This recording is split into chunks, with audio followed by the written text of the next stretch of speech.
Okay, so I just watched the video that I just recorded, which probably will be split into two parts, and I just wanted to add one thing before I sent this off to YouTube.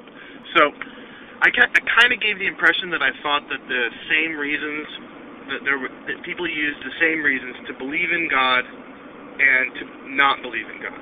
That's true on one level, but it needs to be explained a little bit further, because basically it goes like this. You believe in God for emotional reasons, because after years of searching, I have found that there are no good rational reasons. You believe in God for emotional reasons, because you were raised that way, because it makes you feel good, because you're afraid of the world without God, because you're confused by how anything could work without God. You know, those are emotional reasons. You believe that God doesn't exist for rational reasons. You look for evidence and there is none, so you don't believe it. You study religions and you realize that they are mutually contradictory and not all of them can be correct. You realize that all religious people are atheists to religions that they don't belong to, and that they can patently see the falsehood.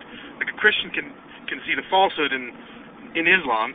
It's clear as day, but not in his own, because that's the milieu he was raised in, and that's the emotional connection he has. Other things like, you can tell that God doesn't solve any problems. He creates more problems than he solves in terms of explaining how the universe came around. Because you then have the problem of explaining how God came around. God ends up looking a lot more like a box of mysteries than an actual being. It's just a place we put things we don't know. You can see progression through time of religion repeatedly being proven wrong, sticking its neck out, wrong. You can see these are rational reasons. When religion, so you believe in God for emotional reasons, and you not believe in God for rational reasons. Now, then why do you need emotional transition period for your emotions to cool down to not believe in God? Well, it's because religion has a hold on you. Religion has sort of taken control of your emotions and your moral concepts, and you have to take time to reclaim them.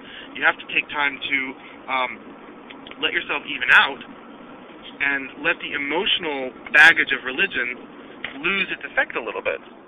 So, it's not that, and then the reasons can work. Then the reasons will make sense. Then it'll click. If you're religious and you have a connection to God and you feel connected to your imaginary friend, God, if I tell you that there's no reason for God to exist, your inclination is to believe that that's false, regardless of whether it's true or not, regardless of whether there is regardless of whether there is proof of God, regardless of whether there is or isn't. You're going to want to see it the way that there is, and you're going to use any kind of circular reasoning you need to, any kind of dismissiveness, any kind of tricks to get you away from the idea that God doesn't exist.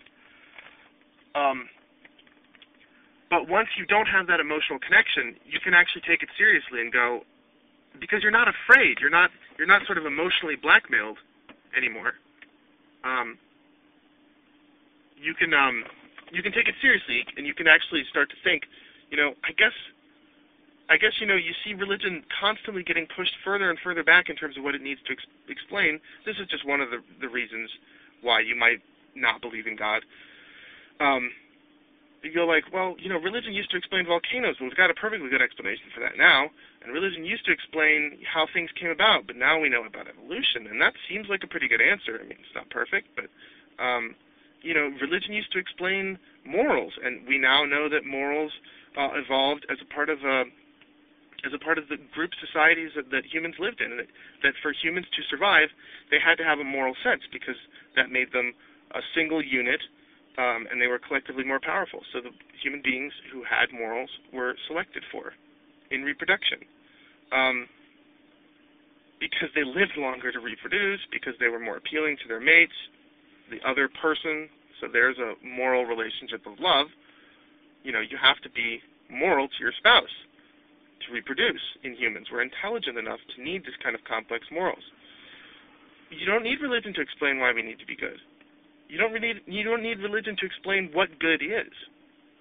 I mean, it's a little bit weird and depressing to think, it's all reduces down to sex and reproducing, but that doesn't cheapen when someone does something kind for you. But that's off topic.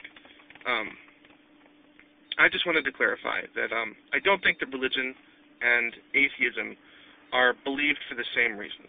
I just think that you need to deal with your emotions about religion to be able to be free of it, because you will never see the reasons to not believe in God until you do so. Thanks.